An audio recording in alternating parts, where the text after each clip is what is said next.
Magandang gabi, Pilipinas. Mula sa Pag-asa, narito ang latest sa ating panahon. Sa unang 3 araw ng Mayo, walang inaasahang bagyo o low pressure area na makakaapekto sa ating bansa. Magpapatuloy lamang sa pag-iral ang easterly sa silangang bahagi ng Pilipinas. Kaya sa mga susunod na oras, ang Luzon, Visayas at Mindanao ay makakaranas ng partly cloudy to cloudy skies with isolated rain showers or thunderstorms. Kaya mas mainam na magdala ng payong saan man ang inyong lakad sa mga susunod na oras. Samantala, gaano kainit ang temperaturang naranasan nitong Miyerkules? I-check natin sa top 5 highest temperatures na nai-record ng Pag-asa. Nangunguna po dyan ang Cabanatuan with 38 degrees Celsius. Ang 3 points rin na Metro Manila ay kabilang dito. Ang Naiya with 37.1 degrees Celsius, Science Garden dito sa may Quezon City with 35.6 degrees Celsius at ang Port Area Manila with 34.8 degrees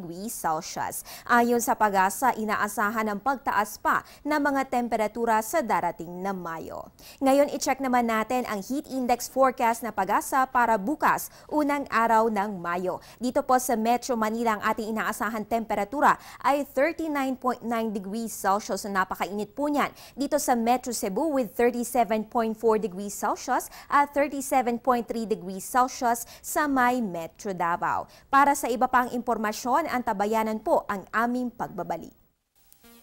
Air 21 online booking. Book, pay, ship. www.onlinebooking.air21.com.ph.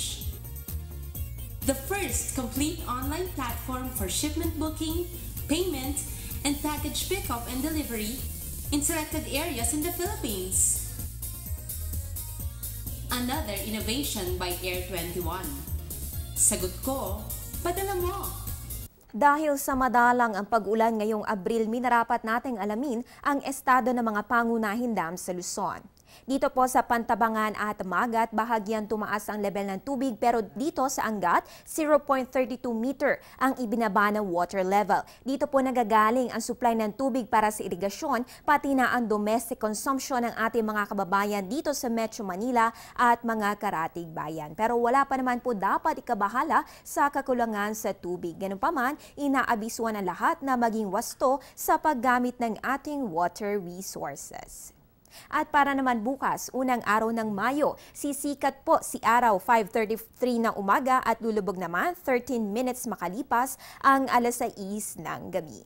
At yan po ang latest mula dito sa Pag-asa. Ugaliin mag-monitor ng weather conditions sa pamamagitan ng Panahon TV, Facebook at Twitter accounts. Antabayan na rin ang aming susunod na update mamaya sa News Live.